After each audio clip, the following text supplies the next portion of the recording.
بسم اللہ الرحمن الرحیم۔ السلام علیکم۔ اس ویڈیو میں ہم سورہ القدر کا ترجمہ دیکھیں گے۔ اعوذ باللہ من الشیطان الرجیم، بسم اللہ الرحمن الرحیم۔ انا انزلناہ فی لیلۃ القدر۔ ان بے شک، اور یہاں پہ جب الف بڑھا دیا تو ہم کے معنی میں گیا، بے شک ہم۔ اگر یہ صرف الف نون اور تشدید ہوتا تو بے شک، اور الف اس میں جب اضافہ کر دیا تو ہو گیا ہم بے شک، یا ہم نے بے شک۔ تو ان بے شک ہم نے، انزلناہ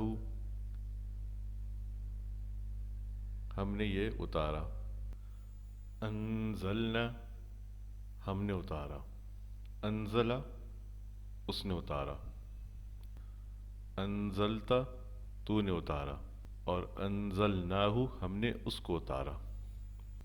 تو ترجمہ ہوگا انا انزلناہ بے شک ہم نے اسے اتارا، فی لیلۃ القدر، فی میں، لیلہ لیل اردو میں بھی استعمال ہوتا ہے رات، قدر عزت والی۔ وما ادراک ما لیلۃ القدر، اور ما کیا، ادراک آپ نے سمجھا یا آپ کو علم، ما کیا، لیلۃ القدر عزت والی رات کیا ہے، یا لیلۃ القدر کیا ہے۔ لیلۃ القدری، لیلۃ القدر یعنی قدر عزت والی رات، خیر بہتر ہے، من سے، الف ہزار، شہر مہینے، یعنی کہ یہ جو ایک رات ہے یہ ہزار مہینوں سے بہتر ہے، لیلۃ القدر ہزار مہینوں سے بہتر ہے۔ تنزل الملائکۃ والروح، تنزل اترتے ہیں، الملائکہ فرشتے جمع میں ہے، والروح اور روح، فیہا اس میں، بإذن ربہم اپنے رب کے حکم سے، ربہم ان کا رب، من سے، کلی امر ہر حکم، یعنی کہ ہر حکم کو لے کر وہ اپنے رب کی طرف سے اترتے ہیں فرشتے، اور الروح، اور روح سے مراد روح الامین یعنی کہ حضرت جبریل علیہ السلام۔ سلام سلامتی ہے، ہی وہ، حتی جب تک، مطلع الفجر مطلع طلوع ہو جائے، فجر یعنی کہ جب تک کہ سورج طلوع ہو جائے یا فجر طلوع ہو جائے اس وقت تک یہ رات سلامتی ہے۔ اب ہم یہاں پہ اس کی تفسیر دیکھتے ہیں، انا انزلناہ فی لیلۃ القدر، تو لیلۃ القدر میں نازل کرنے سے کیا مراد ہے؟ یہاں فرمایا گیا ہے کہ ہم نے قرآن کو شب قدر میں نازل کیا ہے، اور سورہ بقرہ میں ارشاد ہوا ہے شہر رمضان الذی انزل فیہ القرآن، رمضان وہ مہینہ ہے جس میں قرآن نازل کیا گیا۔ اس سے معلوم ہوا کہ وہ رات جس میں پہلی مرتبہ خدا کا فرشتہ غار حرا میں نبی صلی اللہ علیہ وسلم کے پاس وحی لے کر آیا تھا، وہ ماہ رمضان کی ایک رات تھی۔ اس رات کو یہاں شب قدر کہا گیا، اور سورہ دخان میں اسی کو مبارک رات فرمایا گیا ہے، انا انزلناہ فی لیلۃ مبارکہ، ہم نے اسے ایک برکت والی رات میں نازل کیا۔ اس رات میں قرآن نازل کرنے کے دو مطلب ہو سکتے ہیں، ایک یہ کہ اس رات پورا قرآن حامل وحی فرشتوں کے حوالے کر دیا گیا، اور پھر واقعات اور حالات کے مطابق وقتاً فوقتاً 23 سال کے دوران میں جبریل علیہ السلام اللہ تعالیٰ کے حکم سے اس کی آیات اور صورتیں رسول اللہ صلی اللہ علیہ وسلم پر نازل کرتے رہے۔ یہی مطلب ابن عباس رضی اللہ عنہ نے بیان کیا ہے۔ اور دوسرا مطلب یہ ہے کہ قرآن کے نزول کی ابتدا اس رات سے ہوئی، یہ امام شعبی کا قول ہے، اگرچہ ان سے بھی دوسرا قول وہی منقول ہے جو ابن عباس رضی اللہ عنہ کے اوپر گزر چکا ہے۔ بہرحال دونوں صورتوں میں بات ایک ہی رہتی ہے کہ رسول اللہ صلی اللہ علیہ وسلم پر قرآن کے نزول کا سلسلہ اسی رات کو شروع ہوا، اور یہی رات تھی جس میں وہ سورہ علق کی ابتدائی 5 آیات نازل کی گئیں۔ تاہم یہ بات اپنی جگہ ایک حقیقت ہے کہ قرآن کی آیات اور صورتیں اللہ تعالیٰ اسی وقت تصنیف نہیں فرماتا تھا جب رسول اللہ صلی اللہ علیہ وسلم اور آپ صلی اللہ علیہ وسلم کی دعوت اسلامی کو کسی واقعے یا معاملے میں ہدایت کی ضرورت پیش آتی تھی، بلکہ کائنات کی تخلیق سے بھی پہلے ازل میں اللہ تعالیٰ کے ہاں زمین پر نو انسان کی پیدائش، اس میں انبیاء علیہ السلام کی بعثت، انبیاء علیہ السلام پر نازل کی جانے والی کتابوں اور تمام انبیاء علیہ السلام کے بعد آخر میں محمد صلی اللہ علیہ وسلم کو مبعوث فرمانے اور آپ صلی اللہ علیہ وسلم پر قرآن نازل کرنے کا پورا منصوبہ موجود تھا۔ شب قدر میں صرف یہ کام ہوا کہ اس منصوبے کے آخری حصے پر عمل درآمد شروع ہو گیا۔ اس وقت اگر پورا قرآن حاملین وحی کے حوالے کر دیا گیا ہو تو کوئی قابل تعجب امر نہیں۔ قدر کے معنی بعض مفسرین نے تقدیر کے لیے ہیں، یعنی یہ وہ رات ہے جس میں اللہ تعالیٰ تقدیر کے فیصلے نافذ کرنے کے لیے فرشتوں کے سپرد کر دیتا ہے۔ اس کی تائید سورۃ دخان کی آیت کرتی ہے، فیہا یفرق کل امر حکیم، اس رات میں ہر معاملے کا حکیمانہ فیصلہ صادر کر دیا جاتا ہے۔ بخلاف اس کے امام زہری رحمۃ اللہ کہتے ہیں کہ قدر کے معنی عظمت و شرف کے ہیں، یعنی وہ بہت بڑی عظمت والی رات ہے۔ اس معنی کی تائید اس سورہ کے ان الفاظ سے ہوتی ہے کہ شب قدر 1000 مہینوں سے زیادہ بہتر ہے۔ اب رہا یہ سوال کہ یہ کون سی رات تھی، تو اس میں اتنا اختلاف ہوا کہ قریب 40 مختلف اقوال اس کے بارے میں ملتے ہیں، لیکن علماء امت کی بڑی اکثریت یہ رائے رکھتی ہے کہ رمضان کے آخری 10 تاریخوں میں سے کوئی ایک رات شب قدر ہے، اور ان میں بھی زیادہ تر لوگوں کی رائے یہ ہے کہ وہ 27ویں رات ہے۔ اس معاملے جو معتبر احادیث منقول ہوئی ہیں انہیں ہم ذیل میں درج کرتے ہیں۔ حضرت ابو ہریرہ رضی اللہ عنہ کی روایت ہے کہ رسول اللہ صلی اللہ علیہ وسلم نے لیلۃ القدر کے بارے میں فرمایا وہ 27ویں یا 29ویں رات ہے۔ دوسری روایت حضرت ابو ہریرہ رضی اللہ عنہ سے یہ ہے کہ وہ رمضان کی آخری رات ہے۔ حضرت ابی بن کعب سے زر بن حبیش نے شب قدر کے متعلق پوچھا تو انہوں نے حلفاً کہا اور استثناء نہ کیا کہ وہ 27ویں رات ہے۔ حضرت ابو ذر رضی اللہ عنہ سے اس کے بارے میں دریافت کیا گیا تو انہوں نے کہا کہ حضرت عمر، حضرت حذیفہ اور اصحاب رسول اللہ صلی اللہ علیہ وسلم سے بہت سے لوگوں کو اس میں کوئی شک نہ تھا کہ رمضان کی 27ویں رات ہے۔ حضرت عبادہ بن صامت کی روایت ہے کہ رسول اللہ صلی اللہ علیہ وسلم نے فرمایا کہ شب قدر کی رمضان کی آخری 10 راتوں میں سے طاق رات ہے 21ویں یا 23ویں یا 25ویں یا 27ویں یا 29ویں یا آخری۔ حضرت عبداللہ بن عباس رضی اللہ عنہ کہتے ہیں کہ رسول اللہ صلی اللہ علیہ وسلم نے فرمایا اس رمضان کی آخری 10 راتوں میں تلاش کیا کرو جبکہ مہینہ ختم ہونے میں 9 دن باقی ہوں، یا 7 دن یا باقی یا 5 دن باقی۔ اکثر اہل علم نے اس کا مطلب یہی لیا کہ حضور صلی اللہ علیہ وسلم کی مراد طاق راتوں سے تھی۔ حضرت ابو بکر کی روایت ہے کہ 9 دن باقی ہوں یا 7 دن یا 5 دن یا 3 دن یا آخری رات، مراد یہ تھی کہ ان تاریخوں میں لیلۃ القدر کو تلاش کرو۔ حضرت عائشہ رضی اللہ عنہ کی روایت ہے کہ رسول اللہ صلی اللہ علیہ وسلم نے فرمایا کہ شب قدر کو رمضان کی آخری 10 راتوں میں سے طاق رات میں تلاش کرو۔ حضرت عائشہ اور حضرت عبداللہ بن عمر کی روایت بھی ہے کہ رسول اللہ صلی اللہ علیہ وسلم نے تعزیزت رمضان کی آخری 10 راتوں میں اعتکاف فرمایا۔ اس معاملے میں جو روایت حضرت معاویہ، حضرت ابن عمر، حضرت ابن عباس وغیرہ بزرگوں سے مروی ہے ان کی بنا پر علماء سلف کی بڑی تعداد 27ویں رمضان ہی کو شب قدر سمجھتی ہے۔ غالباً کسی رات کا تعین اللہ اور اس کے رسول صلی اللہ علیہ وسلم کی طرف سے اس لیے نہیں کیا گیا کہ شب قدر کی فضیلت سے فیض اٹھانے کے شوق میں لوگ زیادہ سے زیادہ یہ راتیں عبادت میں گزاریں اور کسی ایک رات پر اکتفا نہ کریں۔ یہاں یہ سوال پیدا ہوتا ہے کہ جس وقت مکہ معظمہ میں رات ہوتی ہے اس وقت دنیا کے ایک بہت بڑے حصے میں دن ہوتا ہے، اس لیے ان علاقوں کے لوگ تو کبھی شب قدر کو پا ہی نہیں سکتے۔ اس کا جواب یہ ہے کہ عربی زبان میں اکثر رات کا لفظ دن اور رات کے مجموعے کے لیے بولا جاتا ہے، اس لیے رمضان کی ان تاریخوں میں سے جو تاریخ بھی دنیا کے کسی حصے میں ہو اس کے دن سے پہلے والی رات وہاں کے لیے شب قدر ہو سکتی ہے۔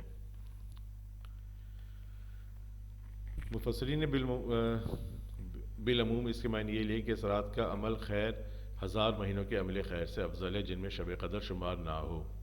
اس میں شک نہیں کہ یہ اپنی جگہ درست ہے اور رسول اللہ صلی اللہ علیہ وسلم نے اس رات کے عمل کی بڑی فضیلت بیان کی ہے۔ چنانچہ بخاری مسلم میں حضرت ابو ہریرہ رضی اللہ عنہ کی روایت ہے کہ حضور صلی اللہ علیہ وآلہ وسلم نے فرمایا من قام لیلۃ القدر ایمانا و احتسابا غفر له ما تقدم من ذنبه، جو شب قدر میں ایمان کے ساتھ اور اللہ کے اجر کی خاطر عبادت کے لیے کھڑا رہا اس کے تمام پچھلے گناہ معاف ہو گئے۔ اور مسند احمد میں حضرت عبادہ بن صامت رضی اللہ عنہ کی روایت یہ ہے کہ حضور صلی اللہ علیہ وسلم نے فرمایا کہ شب قدر رمضان کی آخری 10 راتوں میں ہے، جو شخص ان کے اجر کی طلب میں عبادت کے لیے کھڑا رہا، اللہ اس کے اگلے پچھلے گناہ معاف کر دے گا۔ لیکن آیت کے الفاظ یہ نہیں ہیں، بلکہ فرمایا گیا کہ شب قدر 1000 مہینوں سے بہتر ہے، اور 1000 مہینوں سے مراد بھی گنے ہوئے 83 سال 4 مہینے نہیں ہے، بلکہ اہل عرب کا قاعدہ تھا کہ بڑی کثیر تعداد کا تصور دلانے کے لیے وہ 1000 کا لفظ بولتے تھے۔ اس لیے آیت کا مطلب یہ ہے کہ اس ایک رات میں خیر و بھلائی کا اتنا بڑا کام ہوا کہ کبھی انسانی تاریخ کے کسی طویل زمانے میں بھی ایسا کام نہ ہوا تھا۔ روح سے مراد جبرائیل علیہ السلام ہے، جن کے فضل و شرف کی بنا پر ان کا ذکر فرشتوں سے الگ کیا گیا ہے۔ اب تفسیر ابن کثیر میں تھوڑی اس کی تفسیر دیکھ لیتے ہیں۔ پھر اللہ تعالیٰ نے اس کی عظمت و شان کو بیان کرتے ہوئے ارشاد فرمایا، اور آپ کیا جانتے ہیں کہ شب قدر کیا ہے؟ شب قدر 1000 مہینوں سے بہتر ہے۔ یوسف بن سعد رحمۃ اللہ بیان کرتے ہیں کہ حضرت حسن بن علی رضی اللہ عنہ نے حضرت معاویہ رضی اللہ عنہ کے ہاتھ پر بیعت کی تو ایک شخص کھڑا ہوا اور کہنے لگا، تم نے مومنین کے چہرے کو سیاہ کر دیا ہے۔ یا آپ کو مخاطب کر کے کہا، اے اہل ایمان کے چہرے سیاہ کرنے والے۔ آپ نے فرمایا، اللہ تجھ پہ رحم کرے، تو مجھ پر کیوں خفا ہوتا ہے؟ نبی کریم صلی اللہ علیہ وسلم کو دکھایا گیا کہ آپ کے ممبر پر بنو امیہ بیٹھے ہیں۔ آپ اس سے کچھ رنجیدہ ہوئے تو سورہ کوثر نازل ہوئی، یعنی اللہ تعالی نے آپ کو جنت میں ایک نہر عطا فرمائی، اور سورہ قدر نازل ہوئی۔ بس 1000 مہینوں سے مراد وہ مہینے ہیں جن میں آپ کے بعد بنو امیہ میں حکومت رہے گی۔ قاسم رحمۃ اللہ فرماتے ہیں کہ جب ہم نے بنو امیہ کی حکومت کو شمار کیا تو پورا 1000 مہینہ رہی، نہ ایک دن زائد نہ کم۔ امام ترمذی رحمۃ اللہ فرماتے ہیں کہ یہ حدیث غریب ہے، ہم اس کو قاسم بن فضل کی سند ہی سے جانتے ہیں۔ قاسم بن فضل ثقہ ہیں، یحییٰ قطان اور عبد الرحمن بن مہدی نے توثیق کی ہے، لیکن ان کے شیخ یوسف بن سعد یا یوسف بن مان مجہول ہیں۔ لیکن امام ترمذی رحمۃ اللہ کا قول محل نظر ہے، کیونکہ ان سے کئی ایک محدث نے روایت کی ہے۔ یحییٰ بن معین نے انہیں مشہور اور ثقہ کہا ہے۔ ابن جریر رحمۃ اللہ نے قاسم بن فضل یوسف بن مازن کی سند سے روایت کی ہے۔ مجاہد رحمۃ اللہ فرماتے ہیں کہ نبی کریم صلی اللہ علیہ وسلم نے بنی اسرائیل کے ایک شخص کا ذکر کیا جس نے اللہ کی راہ میں 1000 ماہ جہاد کیا۔ یہ سن کر صحابہ بڑے متعجب ہوئے تو اللہ تعالیٰ نے یہ صورت نازل فرمائی، لیلۃ القدر اس 1000 مہینے سے افضل ہے جس میں اس شخص نے جہاد کیا۔ ایک دوسری روایت میں ہے کہ بنی اسرائیل کا ایک شخص پوری رات قیام میں گزارتا اور دن دشمن کے ساتھ جہاد کرنے میں اس نے 1000 مہینے تک یہ عمل کیا تو اللہ تعالیٰ نے یہ آیت نازل فرمائی، یعنی اس رات کا قیام اس آدمی کے عمل سے بہتر ہے۔ حضرت علی بن عروہ رضی اللہ عنہ فرماتے ہیں کہ ایک دن رسول اللہ صلی اللہ علیہ وسلم نے 4 عابدوں کا ذکر کیا جنہوں نے 80 سال اللہ کی عبادت کی اور پلک جھپکنے کی دیر بھی اس کی نافرمانی نہ کی۔ آپ نے حضرت ایوب علیہ السلام، حضرت زکریا، حزقیل بن عجوز علیہ السلام اور یوشع بن نون علیہ السلام کا ذکر کیا۔ صحابہ کرام اس پر بڑے متعجب ہوئے۔ حضرت جبرائیل علیہ السلام آپ کی خدمت میں حاضر ہوئے اور عرض کی، یا محمد صلی اللہ علیہ وسلم، آپ کی امت ان لوگوں کی 80 سالہ عبادت پر تعجب کا اظہار کیوں کرتی ہے؟ اللہ تعالیٰ نے آپ پر اس سے بہتر چیز نازل فرمائی ہے۔ پھر انہوں نے اس سورت کی تلاوت کی، یعنی اس ایک رات کی عبادت اس عمل سے افضل ہے جس پر آپ صلی اللہ علیہ وسلم نے آپ کی امت نے تعجب کا اظہار کیا۔ اس پر رسول اللہ صلی اللہ علیہ وسلم اور صحابہ کرام بہت خوش ہوئے۔ مجاہد رحمۃ اللہ فرماتے ہیں کہ اس رات کا عمل، روزہ اور قیام 1000 مہینوں سے بہتر ہے۔ حضرت ابو ہریرہ صلی اللہ علیہ وسلم فرماتے ہیں کہ جب رمضان کا مہینہ آتا تو حضور صلی اللہ علیہ وسلم ارشاد فرماتے ہیں، لوگو تمہارے پاس مبارک مہینہ آ گیا ہے، اس کے روزے اللہ تعالیٰ نے تم پہ فرض کیے ہیں، اس میں جنت کے دروازے کھول دیے جاتے ہیں اور جہنم کے دروازے بند کر دیے جاتے ہیں، شیاطین کو قید کر دیا جاتا ہے۔ اس میں ایک رات ہے جو 1000 مہینوں سے افضل ہے، جو اس رات کو بھی بھلائی سے محروم ہوا اور جو اس رات بھی بھلائی سے محروم ہوا وہ بدقسمت ہے۔ چونکہ لیلۃ القدر کی عبادت 1000 مہینے کی عبادت کے برابر ہے، اس لیے رسول اللہ صلی اللہ علیہ وسلم نے فرمایا، جو شخص ایمانداری اور نیک نیتی سے اس رات قیام کرے گا اس کے گزشتہ تمام گناہ معاف کر دیے جائیں گے۔ قتادہ رحمۃ اللہ فرماتے ہیں، اس رات میں تمام امور کا فیصلہ کیا جاتا ہے، عمر، رزق کو مقدر کیا جاتا ہے، جیسا کہ ارشاد باریہ تعالیٰ فیہا یفرق کل امر حکیم، اسی رات میں فیصلہ کیا جاتا ہے ہر اہم کام کا۔ شعبی رحمۃ اللہ فرماتے ہیں، لیلۃ القدر میں فرشتے سلامتی بھیجتے ہیں یہاں تک کہ فجر طلوع ہو جائے۔ لیلۃ القدر کے بارے میں ایک عجیب روایت، حضرت کعب رضی اللہ عنہ فرماتے ہیں کہ سدرۃ المنتہا ساتویں آسمان پر ہے، اس کے ساتھ متصل ہی جنت ہے، اور یہ دنیا اور آخرت کے درمیان حد فاصل ہے۔ اس کے اوپر جنت ہے، اس کی شاخیں کرسی کے نیچے ہیں، اس میں بے شمار فرشتہ اللہ کی عبادت میں مشغول ہیں، ان کی تعداد کو اللہ کے سوا کوئی نہیں جانتا، اس کی شاخوں پر بے شمار فرشتے ہیں۔ اس کے وسط میں حضرت جبرائیل علیہ السلام کا مقام ہے۔ اللہ تعالیٰ جبرائیل علیہ السلام کو حکم دیتا ہے کہ وہ ہر لیلۃ القدر کو ان فرشتوں کے ساتھ اترے جو سدرۃ المنتہا میں سکونت پذیر ہیں۔ ان فرشتوں کو اہل ایمان کے لیے رافت اور رحمت عطا کی جاتی ہے۔ یہ تمام فرشتے جبرائیل علیہ السلام کے ساتھ سورج کے غروب ہونے کے وقت زمین پر اترتے ہیں۔ اس رات زمین کے ہر گوشے میں کوئی نہ کوئی فرشتہ ہوتا ہے، وہ یا تو اللہ کی بارگاہ میں سجدہ ریز ہوتا ہے یا اہل ایمان کے لیے دعا میں مشغول ہوتا ہے، مگر گرجا گھر، یہودیوں کی عبادت گاہیں، آتش کدے، بت خانے اور جہاں گندگی پھینکی جاتی ہے، یا جس گھر میں کوئی نشئی ہو یا نشاور چیز ہو، جس گھر میں بت نصب کیا گیا ہو، یا جس گھر میں گھنٹی رکھی ہوئی ہو، یا کوئی اور مجسمہ ہو، یا وہ کوڑا کرکٹ ڈالنے کی جگہ ہو، وہاں رحمت کے فرشتے داخل نہیں ہوتے۔ یہ فرشتے تمام رات اہل ایمان مرد اور عورتوں کے لیے دعا کرتے رہتے ہیں۔ حضرت جبرائیل علیہ السلام بھی تمام مومنین سے مصافحہ کرتے ہیں۔ اس کی علامت یہ نشانی یہ ہے کہ جس مومن سے آپ مصافحہ کرتے ہیں اس کے جسم کی روئیں کھڑی ہو جاتی ہیں، اس کا دل نرم ہو جاتا ہے، اس کی آنکھوں سے آنسو رواں ہو جاتے ہیں۔